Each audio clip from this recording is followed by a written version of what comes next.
اللہ تعالیٰ جب کسی سے ناراض ہوتا ہے تو بازو کا سرمایہ نہیں چھینتا، سجدوں کی لذت لے جاتا ہے۔ لوگوں کے پاس ہر چیز ہوتی ہے لیکن بندگی کا موقع نہیں ہوتا۔ سب کے لیے ٹائم ہو اور اگر بندے کے پاس سجدہ کرنے کو ٹائم ہی نہ ہو، دیر تک دعا مانگنے کو ٹائم ہی نہ ہو۔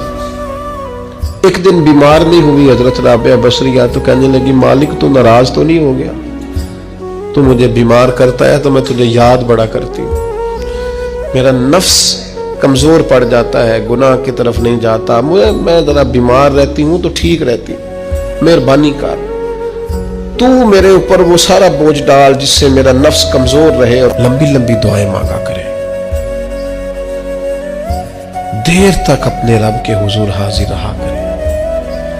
بندوں کو 10-15 منٹ بعد سنائے تو وہ اکتانے لگ جاتے ہیں، وہ کہتے ہیں میں نے سن لیا ہے جو آپ نے کہا، مجھے سمجھ آ گئی، آپ بس کریں۔ آپ وہ کریم ہے، وہ کہتا ہے نہ تمہارے رب کو اونگ آتی ہے نہ نیند آتی ہے، جس وقت بھی دعا مانگو وہ قبول کرتا ہے۔